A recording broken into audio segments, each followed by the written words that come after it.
In October of 2000, the FBI was deployed to the port city of Aden, Yemen to investigate the bombing of the USS Cole. This was one of al-Qaeda's first attacks against the United States, and at the time, very little was known about the organization or who might be involved. The investigation turned up one name, Khalad, and also a phone number, which rang a seemingly random payphone outside of a condo building in Kuala Lumpur. The FBI forwarded the information to the CIA and asked them if they knew anything about that name or number. The CIA said they knew nothing, and that was that. But was that? Because that was a lie. The CIA, in fact, knew who Khalad was, and that wasn't his real name, and they knew exactly what that phone number was too. They'd even sent Malaysian authorities to take photos of the condo building earlier that year. That building, it turns out, was the location where al-Qaeda was putting together the plans for the attacks of September 11th. The CIA knew who attended those meetings, where they went, and when they entered the United States early the following year. Legally speaking, that is when they became the FBI's problem. The CIA can't operate on American soil, but the FBI didn't know any of this. The CIA refused to tell them anything, even when they explicitly asked for it. So, what the hell, right? These agencies are both part of the same federal government. What are they doing keeping secrets from each other? Well, it sounds like it's time for another exciting episode of That Seems Bad! How did that happen? Subtitle, Let's Learn Facts That Undermine Our Faith in the Executive Branch of the American Government. Here's the thing. That story wasn't the first time that the CIA kept secrets from the FBI, and it certainly wasn't the last. They failed to work together on the JFK assassination, Watergate, the Wen Ho Lee investigations, all the hits. But to understand why, we need to cover a little bit of history. First, there was light. Next, America writes the Constitution. Then they write an amendment. Then they write 2 more amendments. And then finally, the 4th time, they write the 4th Amendment, which says, we can't break into your house and look at your stuff and see if you're being bad, which is the only way for us to spy on you because it's 1791 and no one has invented electricity yet. Then someone invents electricity, and then someone else invents the telegraph, and then people use it to say we're being bad to each other from far away, and then the government invents wiretapping. Hey, what the hell, says everyone. You can't do that. Yes, we can, says the government. That wire isn't in your home. Yes, they can, says the Supreme Court. America #1. And now everyone's really mad, so it's time to pass some laws. Specifically, this law and this law.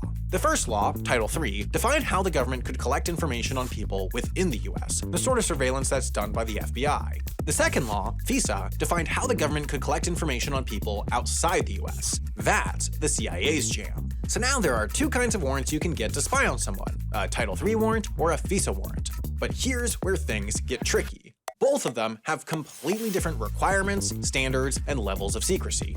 Now, I'm not going to make you read through hundreds of pages of relevant statutes here, that's what my writers are for, but I'll give you the general vibe. The FBI has to do a library of paperwork anytime they want to take a photo of someone, and the CIA is not bound by worldly laws and are more or less sanctioned to kill God. There is a reason for this, and it comes down to the fundamental kind of information each agency collects. At the end of the day, the FBI is a law enforcement agency. They're collecting information to bring to court in order to get criminal prosecutions, which means that in addition to not violating people's 4th Amendment rights, they also need their information to be verifiable, well-sourced, and ultimately hold up in court. The CIA, on the other hand, can't actually enforce laws at all. They just collect information on things that might end up being a problem for the United States, like Chile being a democracy or JFK's head being in one piece. The standard for what their information is and how they obtained it is way lower because it's not being used as hard evidence in court, and they want to keep it that way.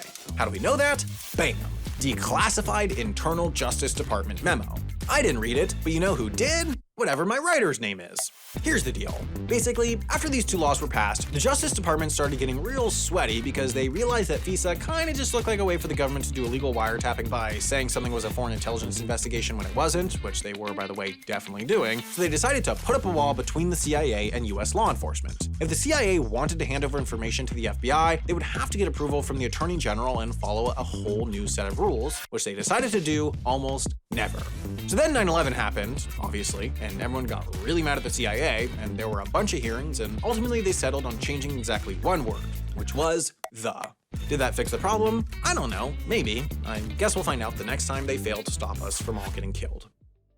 Anyways, there's like a decent shot this video gets demonetized because YouTube doesn't like it when I coyly suggest that a government agency assassinated a sitting US president. But you know who does like it when I coyly suggest that a government agency assassinated a sitting US president? This video's sponsor, Nebula. For those of you out of the loop, Nebula is a streaming service that I started with my creator friends. We wanted a place where we could develop and share the sort of big, exciting, and risky projects that wouldn't work on YouTube. It was the incubator for Jetlag the Game, where we developed an exclusive pilot season called Crime Spree to test out the concept before bringing it to YouTube. It's also where I publish longer passion projects of mine, like our documentary about the remote airport of St. Helena, or our new show about the logistics of things like commercial fishing or search and rescue. And that's just me.